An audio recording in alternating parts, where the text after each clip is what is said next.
Great. Hello and welcome to the Cohort 5 application webinar for the NHS Fellowship in Clinical AI. We equip healthcare leaders to adopt AI. For more details about us, please visit www.nhsfellowship.ai. I'd like to introduce our fellowship faculty first.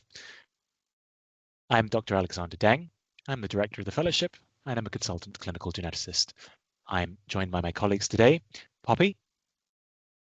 Hello, I'm Poppy Cohen. I'm the Program Manager for the Fellowship in Clinical AI. And Zainab. Hello, everyone. I'm Zainab. I'm the Program Support Officer for the NHS Fellowship in Clinical AI and also a dentist by background. Over to you, Alex. If you'd like to contact the faculty, please do get in touch with us at gstt.ai-fellowship@nhs.net if there are any questions that are not addressed in the FAQ on the website or in this presentation itself. Today, we'll be taking you through an introduction of what the fellowship is, how it's structured, what our graduates can expect as educational outcomes from this course, how to apply, what to expect from interviews, and there'll be a couple of talks from our alumni from the most recent graduating cohort. We'll finish off the session with Q&As from the audience. Thank you, and it's over to you, Zainab. Thank you, Alex. Okay, so we'll be looking at the introduction and how this fellowship started. This National Workforce Upskilling Project was started in 2021 from a small scientific computing team in Guy's and Thomas's Foundation Trust, directly as a recommendation from the TOEFL review, which was published in 2019, which first identified the urgent need for upskilling the NHS workforce to safely adopt digital technology.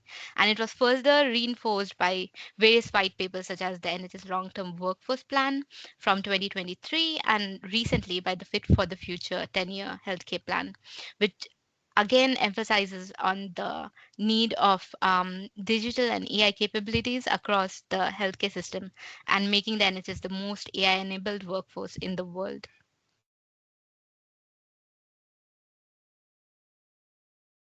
So the challenge that we face is equipping this healthcare leader here in purple, which sits in a complex ecosystem and interacts with various stakeholders with very different perspective on AI. This makes them both best placed and most vulnerable in the absence of robust training. The effective use of AI within the NHS requires not only AI experts, but also clinicians with AI expertise to act as the bridge to clinical insights and implementation. So our solution is a remunerated experiential platform placements with clinical teams that are deploying or evaluating AI in clinical workflow. Fellows are recruited from a diverse clinical workforce and gain experience deploying and evaluating AI in clinical workflow under expert supervision in these multidisciplinary teams. The AI project focuses on the deployment and evaluation of clinical AI technology, leading to the evidence generation for the safe and effective adoption of AI tools in the NHS, as well as the dissemination of emerging best practices in this fast-moving field. Now, as we've known about how the fellowship started, let's move on to the fellowship structure. The fellowship, the program is delivered against the AI lifecycle. As you can see, the various components of the AI lifecycle, and each of these components are achieved by various themes and fellowship activities that the fellow engage in throughout this 12-month period. Next. The components, as you can see, from testing and validation to business and user case development is achieved from the AI project that the fellow work on, and design phase and training and test data procurement is achieved from the interactive masterclasses that the fellow attend, which is again in-person workshops and hybrid workshops throughout the year. And training and test data procurement and building is also achieved and delivered via modular e-learning, which consists of the KCL Innovation Scholar and self-directed e-learning through a platform called DataCamp. Moving on to the fellowship schedule, you can see here, this is further broken down for your understanding as to the various activities the fellow will be involved in throughout the fellowship program, the projects which run throughout the course of the fellowship, workshops which is hosted per month, innovation scholar modules that you'll be completing, self-directed e-learning through data camp that you'll be involved in, and also the faculty is responsible for pastoral care, and your fellowship supervisor will be meeting you at 3 different points. During the fellowship program, that is at the beginning of the fellowship, as induction meeting, midpoint review, and then end of attachment appraisal. Now that you've known about the fellowship and its structure, this is one of the example project that our fellow successfully deployed in cohort 2, which is an auto segmentation onto contouring tool. So the main problem here was that clinicians used to spend hours contouring um, organs at risk to target organs to receive radiotherapy, and that would waste a lot of the clinician's time, which could have been used for more important stuff. So as you can see, in case of pelvic radiotherapy, this AI tool that the fellow has deployed now reduces the time significantly. For example, in case of prostate, it has reduced to literally half of the time that was initially spent contouring this organ, and in case of cervix and nodes, it has reduced to 1/5, which means the time now significantly reduced can be spent on more important development and healthcare improvements. And this is a glimpse of our fellowship program where fellows attend in-person workshops and hybrid remote workshops, gaining knowledge about deployment of AI technology. This is my most favorite part. This shows our UK footprint. The fellowship started with 11 fellows in London, highlighted here in green, and has grown to now 34 fellows covering the whole of UK. Yeah. And moving on to the graduate outcomes, I'll hand back to Alex. Thank you. So you've seen what the fellowship involves, and I'd like to talk to you a little about what we can expect to give you educationally on this fellowship. This is from our most recent graduating cohort. Last summer was cohort 3's graduation. And this chart is how each of our graduates rated their learning outcomes by the curriculum theme. So the curriculum comes in 5 themes going along the bottom: AI fundamentals, regulation and standards, validation and evaluation, integration and systems impact, and strategy and culture. You can see the teal bar represents how many people rated themselves as achieving their learning objectives of that theme. And then the magenta or burgundy bar is the percentage able to apply them in practice. 100% of our graduates reported achieving their learning objectives in all themes, and the vast majority are also able to apply them in practice. This is just to say then this is about deployment and evaluation of AI tools in the main, and not about the academic exercise of AI fundamentals as the main outcome for you for this fellowship. You can see how each of the modalities that Zainab described maps on to how these learnings are achieved. So again, in cohort 3's exit survey, you can see at the bottom, these are the modalities of how you'll be exposed to learning in the fellowship: the AI project, the masterclass workshops, the e-learning, and their networking opportunities. Each of these has 5 bars associated with the 5 themes that we've already discussed. The AI project and the workshops, you can see, are contributory across a broad swathe of all these themes. The e-learning is most targeted towards the AI fundamentals by design, and that it's specifically meeting that gap in the curriculum that otherwise is not as well covered from practical experience in our workshop. And that networking is a cross-cutting modality that also delivers many of the themes of learning. On our exit survey, we ask, what is your anticipated career plan in the next 12 months following the fellowship? And the vast majority of our fellows continue on clinical AI project work. So that's nearly 90%. And that's either through continuation of the project that they were matched to during the fellowship, or finding other opportunities, often because doors are opened by being a clinical fellow in AI. A smattering go on to the private sector and academia, and a very small number indeed go fully back to full-time clinical work only. We expect people who come out of our fellowship to have a portfolio career where AI deployment and evaluation features heavily. And that's reflected in the sorts of named roles our graduates wish to pursue.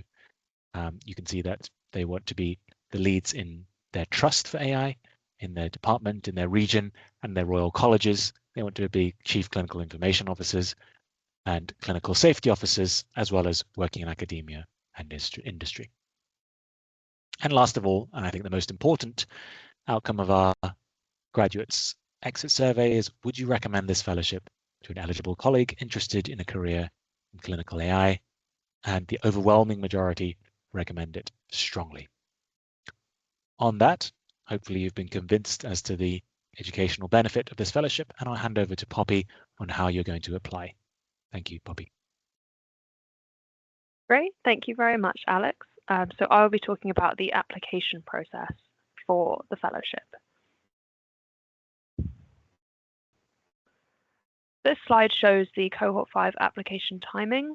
Cohort 5 will be August 2026 to August 2027. You can see here that applications opened on the 10th of November, and the applicant webinar is today, and then the application deadline is 11:45 p.m. on the 15th of December 2025. This is your application form as well as the approval and principal form. It's important to note that this is a hard deadline and we will not be accepting applications that come in after this time.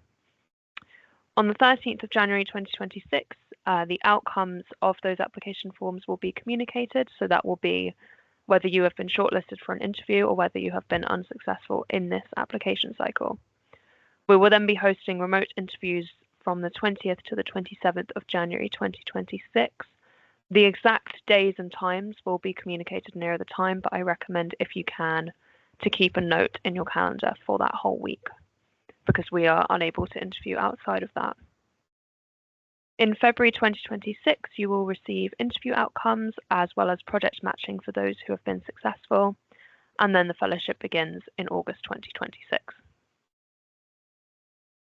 There are 3 routes to entry for the fellowship for NHS clinicians, and all 3 routes use the same application form, so please don't worry that you are missing a specific application form. You will be entered into the appropriate national and regional applicant pools automatically based on the details that you provide to us.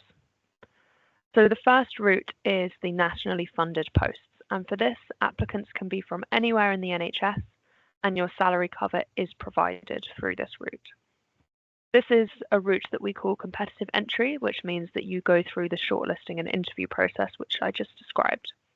And the eligibility for this is that you must be an NHS employee from regulated professional registers that are listed here.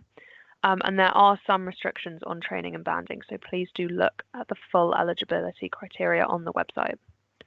Some posts will also require membership of the funding organisation. The second route to entry is regionally funded posts, and for these, applicants must be from a specific region of the NHS, and again, your salary cover is provided in this route. Same way as before, this is competitive entry, so you will have to go through the shortlist and interview process, and this is for NHS employees from statutory regulated professional registers, again with restrictions on training and banding, but additional variation according to region, which we'll go through in a minute. The third route is directly allocated posts, and this is where applicants apply either with an identified sponsor for their post or funding for their own post. This is what we call non-competitive entry, which means that It's not the same system as the above, but you must meet the essential criteria of the person specification at interview. And any clinician who provides NHS services is eligible. The keen-eyed amongst you will have noticed the approval in principle note on the timeline a couple of slides back. This is essentially a form where your line manager or the person responsible with decision-making power over your training or employment provides a statement to say that in principle they approve of you doing this fellowship if you were to be successful. If you do not provide this approval in principle form by the application deadline 15th of December, unfortunately we are not able to shortlist you for interview without this. And on this slide there's just an example of what the line manager is approving to. It's not a particularly long or onerous form, but this information here is what they are approving to and when they approve in principle. But again, this is really important to complete, otherwise you will not be shortlisted. So this slide shows a little bit more detail about the nationally funded posts. You're welcome to read the information here or take a picture. You can also find it on the website. But importantly, there are some additional requirements to look at for these posts, which you can see in the third column there. So I do recommend that you take the time to have a look at these if you plan to apply for the nationally funded posts. This slide shows the regionally funded posts, where you can see the variability by region, which I spoke about before. So again, please do have a look at the website to see, based on whether you are a trainee doctor, dentist, or other registered clinician, which region you are eligible for or not eligible for this cohort. The final route is directly allocated posts. So this is where you have a sponsor or you self-fund. The entry route is open to any clinician providing NHS services. If your faculty is not listed, if your workforce group is not listed in that professional register list on the screen, please do email the faculty. The applicant must identify a sponsor for their post or fund their own post. The course fee for this is £7,500. That is just the fee for the course. That does not include any salary reimbursement, and that would need to be negotiated with yourself and your sponsor, and that is not provided by the fellowship. So for sponsor-funded posts, the sponsor must email the faculty to confirm funding by the 15th of December, the application deadline, and an interview is contingent on receipt of sponsor funding confirmation. So that must happen before the 15th, otherwise the faculty is unable to interview you. Some example sources of sponsorship include NHS trusts, higher specialist scientist training, personal development budget, or existing academic funding. The other route here is self-funding. This is declared on the application form, so you do not need to email the faculty. Upon successful interview, so this is where you meet the essential criteria in the person specification, self-funded applicants receive a secure payment link to confirm their post. So again, the applicant must meet the essential criteria of the person specification, and there are some indicative interview dates here, but they are TBC according to applicant volume. Project matching. So successful applicants are matched to AI projects in one of the following ways. So a competitively matched AI project from an existing host site that the fellow can feasibly commute to. The project matching is competitive, even though the program entry was described as a non-competitive route. So you are put in the same pool as the applicants from the regional entry, and your preference of project is based on your interview score. And then a non-competitively pre-allocated AI project that comes with a named supervisor is the other option. So this is when you apply with a supervisor and you apply specifically to that project. And that is what we would call a non-competitive pre-allocated route. And it is worth mentioning here that there is another stream for international and non-NHS applicants. This is called the Dual International Clinical AI Fellowship. And if you would like to read more information on this, please do follow the link here, and you will be able to find it on our website underneath the international section. And I will now hand back over to Alex to talk about the interview process. Thanks very much, Poppy. People often ask us about advice for the interview, and we'll take it straight from the FAQ here. What is the format of the interview? The interviews are conducted remotely. The interview consists of questions and problem-solving tasks designed to assess an applicant's suitability for the fellowship based on the person specification. The interview panel consists of fellowship faculty, AI supervisors, and regional education leads. How should I prepare for the interview? Interviewees are assessed according to the essential and desirable criteria of the person specification. Consider how to show evidence of meeting these criteria with real-world examples, particularly through participation in digital transformation projects in healthcare. And these are those specifications, the person specification.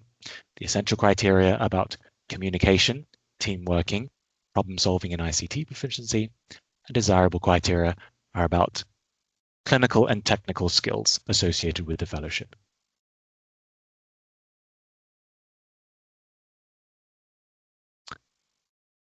We can't do this fellowship alone, and we acknowledge the support of many sponsors and educational co-developers in our work that make it possible, from government, academia, industry, arm's length bodies, and the NHS itself, of course.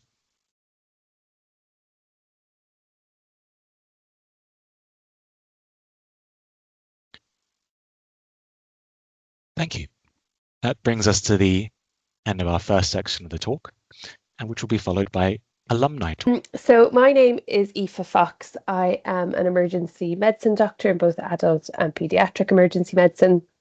And I completed the cohort 3 of the Clinical AI Fellowship in August. I had a long-standing interest in digital health, having completed a master's in data science in 2021, just as I was starting higher specialist training. And with the nature of the job, you throw yourself into work and doing your exams, meeting all your clinical competencies. And I realized I was coming towards the end of training, or the latter half. And I'd built up this technical skill set, but had never had an opportunity to implement it in the clinical setting. So I'd built some machine learning models, but never really taken the next step of how would you implement those type of tools into the clinical setting. So I interviewed and was delighted when I was successful in becoming part of the cohort 3 of the Clinical AI Fellowship. I was placed with the Clinical Scientific Computing team in GSTT, where the project I worked on there was building a de novo scaphoid fracture detection tool for deployment in GSTT. That was fantastic in terms of seeing what it's like to be part of the building and development of an AI tool, of that part of the AI lifecycle. And then serendipitously, I was doing my clinical work in Lewisham Hospital. And as I was sitting in the urgent treatment area speaking to the clinical director of the emergency department, she said, "Oh, I think I have a job for you," and put me in touch with one of the radiology consultants. And then in Lewisham that year, we evaluated multiple AI fracture detection tools for appendicular fractures, picked our favorite and deployed it. We're successful in the business case, and that has now been deployed trust-wide, and I'm still working with the team there. In terms of my main lessons, the fellowship is such an amazing opportunity to really network and use as an opportunity to speak to people, reach out to people both within the fellowship. I've gotten the opportunity to review papers in the clinical AI and digital health sphere, reconnect with old supervisors and dust off old projects and preparing them for publication. We're publishing the work we've done in Lewisham And really, that's all down to the fellowship and using it as an opportunity to connect with people, talk with people, see what's going on. And often they're only delighted for you to get involved and be another pair of hands. The fellowship gives you the skill set to know how to speak both languages. As a clinician, you know the priorities and the language that clinicians use, you know how the workflows work, you know patient flow, and then it also gives you the skill set and language of the technical proficiency to understand how these tools are built, the weaknesses, the fallibility, and how to explain that. So, for example, in the scaphoid fracture tool development, there was a lot of discussion of how do we tune the tool, what's most important. In GSTT, all negatives get a same-day MRI. So if you have a clinical scaphoid fracture, you will get a same-day MRI. So the tool then was tuned to pick up true positives so they could avoid a same-day MRI and be funneled straight through to fracture clinic. While in Lewisham, doing the retrospective evaluation of the tools, it was clear that the tool we picked, while it was our favourite, it wasn't perfect. It overcalled effusions. It often overcalled fractures in the elderly population. We were able to pick this out during our retrospective evaluation and build that into our bespoke education for the staff there. And it really meant that we had quite a successful rollout. And the issues we ran into were actually more technical issues of downtime rather than issues with usage of the tool, because we had successfully predicted those and communicated those well. And as the fellowship, it gives you the skill set to translate both the clinical and the technical. And lastly, I think right at the beginning of your project, you should define what success looks like, both for yourself. What are the success metrics you would like to meet? For me, I really wanted to get some papers written, ones that were on the back burner, and also with the projects I was involved in, I have an academic interest, so I wanted to get some papers written and submitted. And while that hasn't happened, I'm well on the way to getting there. And also what success looks like in your AI project. So for us, with the AI fracture detection tool in Lewisham, those success metrics were really important to get the business case over the line. And they really actually needed a whole group discussion. So radiology really wanted ED length of stay to be a success metric, whereas I know from working in the emergency department that ED length of stay is not necessarily a particularly good metric because there's so many things that feed into it. So while you can measure it, it might not be this best success metric. And the best success metric, which we all agreed on, is the patient getting the right treatment at the first point of contact. So reduction of missed fractures. In terms of the after the fellowship and how has it been? I've gone back to clinical work at 100%, which has been really busy. I have managed to keep being involved with the teams that I was working with. I've been applying for consultant jobs because I'm very close to finishing, which is busy in and of itself. And definitely speaking about everything we've done on the fellowship has been really, really useful. And I look forward to, in March, hopefully, when I have a consultant job, really carving out more specific and ring fence time for the projects that I'm working on. So yeah, overall, it's been a really, really good experience, and I wish you all the very best of luck. Thanks so much for that summary of your experience, Aoife. And we'll move on to a second alumni who was able to give a perspective on their year as well, who is Baz. Perfect. Yeah, so really nice to be here. And it's great to see so many people, so much interest in the fellowship.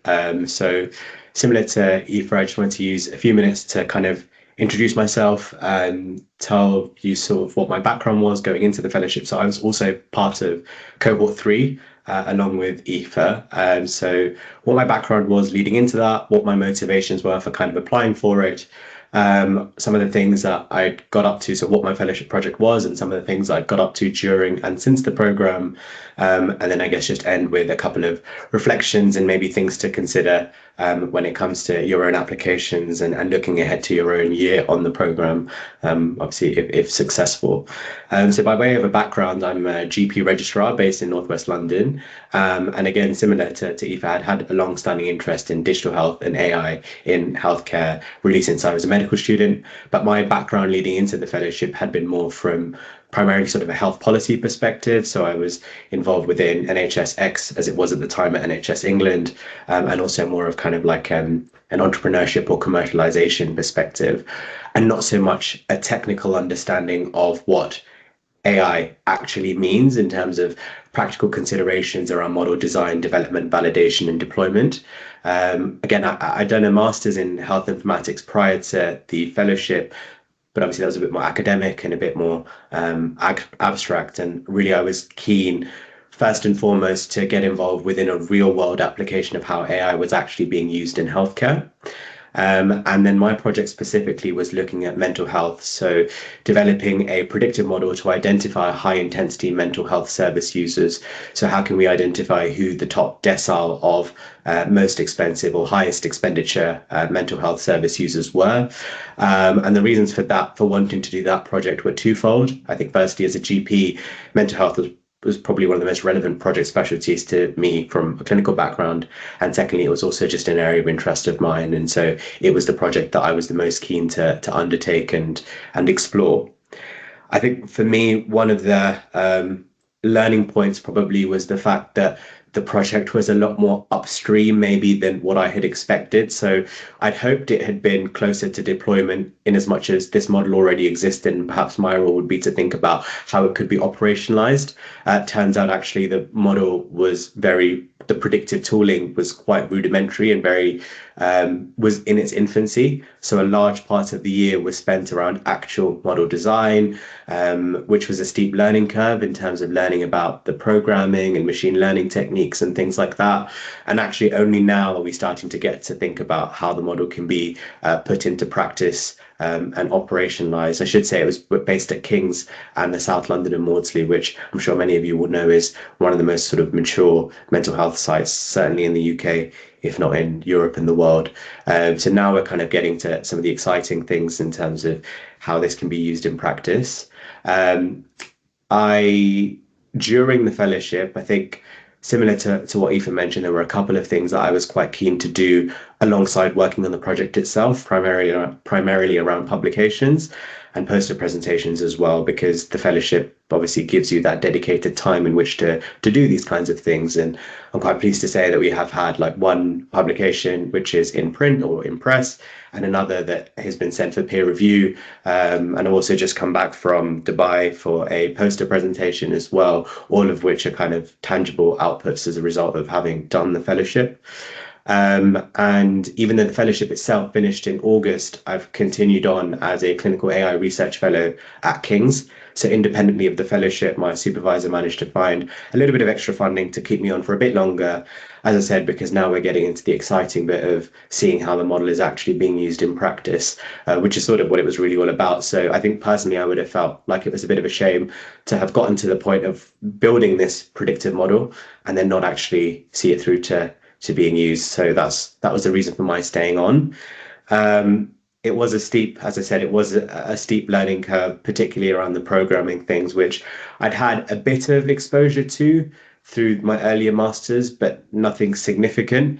And that probably was the biggest challenge. But the fellowship through the e-learning, the data camp, KCL Innovation Scholars, I think certainly held me in good stead, using those first few months of the program to go away and do some learning of my own, and then put it into practice once the program actually kind of got underway, or once my specific project got underway.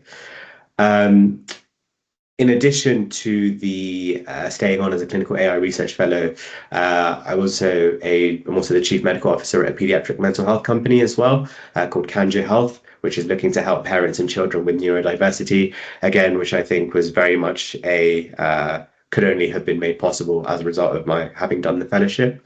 So all in all, I think, to echo many of Aoife's points, I think it's a really good opportunity to become more conversant around the use of AI in healthcare and understanding some of these key foundational kind of first principles around how AI can be designed and deployed in a way that's safe and effective and ethical and equitable.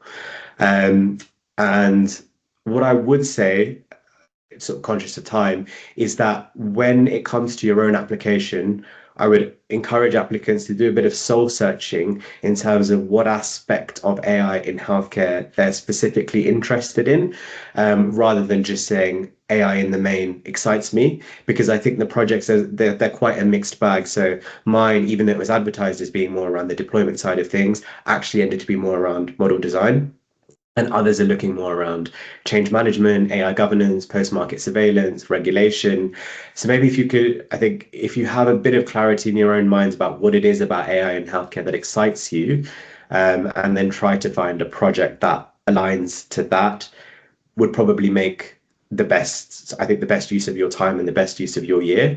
And secondly, trying to delineate some specific, I guess, deliverables or goals that you want to achieve. Even, for example, you might find that for the first few weeks to months of the program, when your project is a little bit slow to get underway, that could be a good opportunity, for example, to do reading around the subject, literature review, meta-analysis, things like that. So taken together, I think it's a great opportunity. No hesitations in recommending the program, certainly because of the protected time available to explore these things that we wouldn't ordinarily get the chance to do as 100% clinicians. And yeah, I wish you all the best. And yeah, happy to take any questions that you guys might have. Thank you, Baz, and thank you, Aoife, both our alumni from the most recent graduating cohort, for sharing your experiences and letting people know what they might be in for if they go onto the program.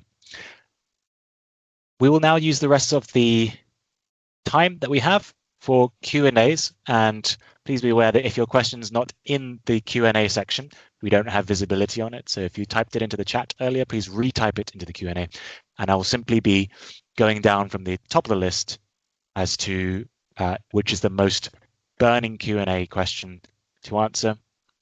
Do be aware that the majority of these will be answered already in the FAQ section on the application website. And if that's if you see me turning my head to read off screen, that's because the question's been answered and I'm reading off our pre-prepared answer for it. So Adrian Federico asks, do you match fellowship candidates to a current AI project, or do we need to bring our own project idea? In the FAQ under projects and matching, do I need to have an idea for a clinical AI project when I apply to this fellowship? No. AI projects and hosting teams in the NHS are proposed to the faculty by AI supervisors. Successful applicants are matched to these projects competitively following the interview stage. Second question, which is also Adrian Federico, is, are there any AI projects in primary care where I work, or all secondary care? The mix changes every year, but there are certainly primary care projects. I can't see from your account where specifically you work. We will be releasing project proposals as they come in on the section of the website entitled Project Proposals or similar clinical AI project list, sorry. So if you have specific requirements for the project, there will be a publicly accessible list during this application cycle for you to look at. Aris Saulidis asks, one of the requirements was to be able to travel to the site of the implementation. How often will be required to travel or work remotely? This is entirely project dependent. Some of them are highly face-to-face in terms of needing to do lots of stakeholder engagement on the shop floor, depending on the clinical implementation of your projects. Others, for instance, the TPO projects of the nationally funded posts, are entirely remote apart from specific site visits. We can't tell you this in advance, and they will be specified to some degree in the project proposals as they come in. Lucas Zielinski asks, what are the travel and remote work requirements of the posts away from our base, and does travel get reimbursed? Travel gets reimbursed for educational activities associated with a fellowship. For instance, the masterclass workshops that happen in centres of excellence, and those have historically been throughout the country. This year's, I can tell you, have been in Oxford, will be in Birmingham and Glasgow. Previously, we also hosted at the Centre of Excellence in Leeds. Those get reimbursed by the regional sponsor or directly allocated sponsor. Travel does not get reimbursed from regular commuting to your AI project. So those are region bound. For example, if you are applying from the London region for a regionally funded post, you will be eligible for posts that are in London for AI projects, and those are expected to be part of your normal commute and won't be reimbursed. Xu Xiaoyi asks, for directly allocated posts, does a sponsor need to pay £7,500 for me in addition to covering my salary? Yes, that is the course fee that is paid for your attendance on the course. Whether or not they pay your salary is between you and the sponsor. So we don't make a comment on whether they need to cover your salary or whether you cover it through other means. Secondarily, you ask, will post holders from the directly allocated route be mixed with other candidates for project allocation, or is there a separate pool of projects specifically for this group? So there are two routes towards matching for a project for directly allocated posts. You can have either a competitively matched AI project from an existing host site, which you can feasibly commute to, and the project matching is competitive, even though directly allocated posts for program entry itself is non-competitive, and you'll be in competition with other applicants from regional pools. The competition is based on your interview score. Or you can have a non-competitively pre-allocated AI project with a named supervisor specifically aligning to the interests of the fellow, for example, work underway as part of a fellow's pre-existing PhD, and that requires a submission of a project proposal and contacting the faculty in that case to make sure that we're aware that that is a pre-allocated project for you. Thirdly, you ask, if I haven't had much hands-on experience with data, AI, or ML, would that put me at a disadvantage? What pre-training would you recommend to help pre-prepare? And the question has come up on our FAQ before. Do I need to know coding, programming, or AI to be eligible?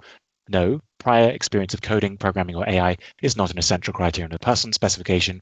Previous fellows have been recruited without such experience. However, if you are looking for specific experience, we have a resources section that signposts people to resources beyond the fellowship that you may be interested in looking at. Karishma Dera asks, both Dr. Fox and Dr. Chadha have had previous masters in data science or health informatics, which probably puts them in a better standing for success with the post. Are there alumni without this experience? Yes. Most alumni do not have a specific postgraduate academic qualification in digital AI, health informatics, or data science. Elizabeth Harrison asks, how does it work when paying employers for the 2 days? It technically wouldn't be reimbursement for me. I only work 1 day a week for my surgery. And more details about your specific situation. You need to be on the books with your employer for at least 0.4, i.e. 2 days unbanded, full-time equivalent for the reimbursement to reach you. So that needs to be part of your discussion as part of your approval in principle that you can be reimbursed by being on the books for enough of the time that is allocated to your fellowship time. Emma Lester asks, where do the in-person tutorials happen? There's a 3-day residential boot camp in London. Then there will be, the indicative number is 3 masterclass roadshows across the UK at centres of excellence in different centres. This year, as I've said, have been in Oxford, Birmingham, and will be in Glasgow. That will change year on year depending on which host sites have availability and the expertise to be able to deliver against our curriculum. Muniba Khan asks, can doctors who have finished training in their specialty join this fellowship? Yes, you can join via the directly allocated post route. Ankit Sharma asks, what are the options for a non-trainee registrar working in an NHS trust who wants to pursue the NHS AI Fellowship? And that would be by the directly allocated post route again. Kashitij Hawa asks, how can we know if our trust or employer offers funding for this? Is there an available list of current sponsors? And the answer is regionally funded posts are sponsored by Workforce Training and Education for your region already. At the trust or department level, we don't have a list, and unfortunately we don't have capacity to help find that for you. So there are too many layers of ownership in the NHS for us to specifically help find sponsorship opportunities, and that's up to your ingenuity and negotiating power to find whether you can find a sponsor for a directly allocated post.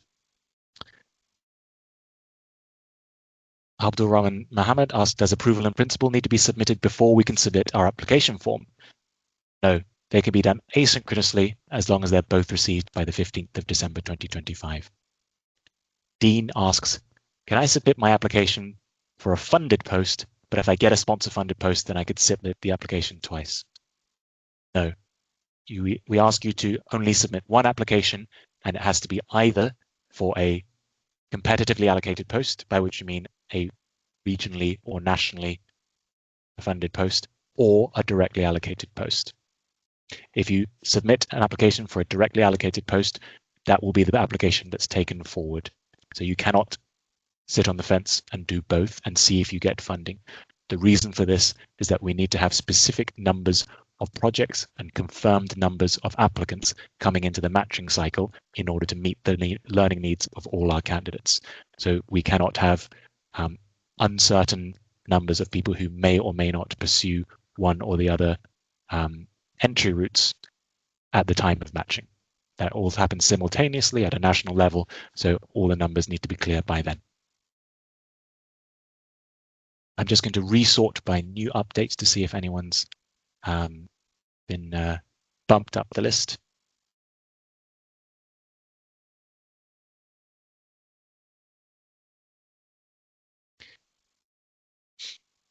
Tuktu Kumru asks, I'm a GP trainee and will CCT in June 2027.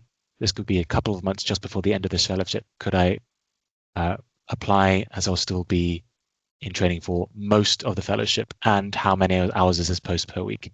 It is 0.4 unbanded hours, i.e. 2 normal working days, not antisocial hours during the week. And if you have a specific question and think you might be borderline eligibility, then you'll have to contact us directly to find out.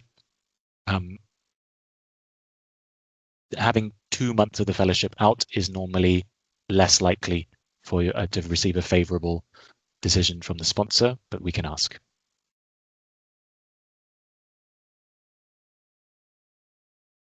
Omar Ahmed asks, I can see eligibility for NHS employed professionals. Does this include GPs working as salaried in a GP surgery? Thank you. Regionally and nationally funded posts have the criteria that you must be an NHS employee, i.e. the person on the organization on your paycheck is an NHS employer. Typically for GPs, those are services they are providing under contract NHS services, but they are not NHS employers in their own right.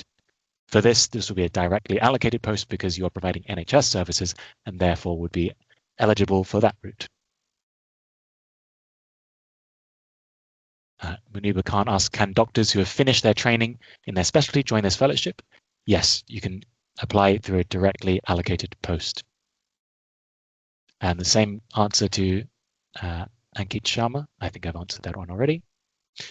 Aswin Thampi asks, as I work on a long-term fixed-term contract with an NHS organization, by invoice, does this mean nationally and regionally funded posts are excluded? You'll need to email us with the specific details of that in order that we can make a decision on that. Thank you. How are projects allocated? I believe we've answered that one already through the matching system, and that's on the FAQ on the website. Clara Solis asks, if you get a place, can you defer entry for any reason? And the answer is no on that, unfortunately. As per the FAQ, the offer for the fellowship post must be accepted for your cohort's recruitment cycle. An applicant would newly apply the following year for the next cohort. And Kaur asks, I'm about to complete my training in February 2026. Will I be eligible?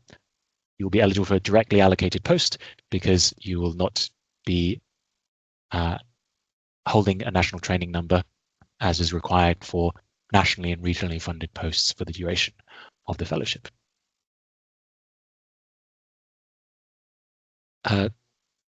Mohammed Nimir asks, I'm based in the West Midlands. I can see that the Midlands region number of posts is still to be confirmed. Is there an indicative number? When we receive information of that from the deanery, we will update the number on the website. There is no indicative number because we don't have confirmation yet from that region. I'm sorry, we hoped to have all the numbers spelled out in black and white by the time of the application cycle. Unfortunately, this does mean there may be some uncertainty in people applying from that region on the specific numbers. I apologize for that. Prasenjit Goswami asks, can substantive SAS grade doctors apply for the fellowship? Yes, you can apply for a directly allocated post. Abigail Burrows asks, can the 2 days of the fellowship be flexible around on-call commitments? Yes, the specific days of the week associated with the fellowship and the project are up to a negotiation between you and the project you are matched to. This will depend on what your clinical commitments are and what the needs of the teams are in terms of remote and in-person work and the, for instance, meetings that are mission critical that you'll need to attend in order to complete your project. Dominic Cullen asks, I was looking at the eligibility criteria for my area. It looks as though no AHPs will be considered for funding and I will therefore need to find funding for my trust or elsewhere. Is that correct? If there are no AHPs in your regional funding, there still may be eligibility for you in the national routes. So please look through all the 3 routes of entry to make sure about what your eligibility is. Specifically, national routes do allow any NHS employee with a professional registration in one of the statutorily regulated professions from band 7, 8A and 8B, as long as they meet the other entry criteria. Jim Runacres asks, if you CCT during the fellowship, can you still qualify for national and regionally funded posts? And the answer is typically no, you need to hold the national training number for the duration of the fellowship. I'm going to answer 2 more, and that's the end of our time. If our Q&A session did not answer a question that you had, please look directly at the website first. And if that still doesn't have your answer, please email us on the contact details as shown on screen here. Victoria Mustafa asks, do we get to choose the specialty of the AI project? To some degree, yes, it's a matching system. So anyone who's experienced medical training will know that you put your preferences ranked 1 to X, about how many posts there are, and then based on your performance in recruitment, i.e. your scoring at interview, the highest scoring interviewee will be matched their #1 project. The next highest scoring interviewee will be matched to their highest remaining project that's available. So you rank which projects are most suitable for you. The faculty does not presume to say what your interests are in terms of specialty background matching or the specific type of AI modality, for instance, large language models versus computer vision versus time series algorithms. Could you send the link to the FAQ as you can't find it? It's at the bottom of the page of nhsfellowship.ai/apply. And I think at that, we've gone a little bit over time. Thank you everyone for attending. Good luck with your applications. And if your question was not answered in the FAQ or in this session, please go online and find our email address and ask it of us. That's all. We'll end the session today, and a recording of this session will be available and posted online later. Thanks for coming.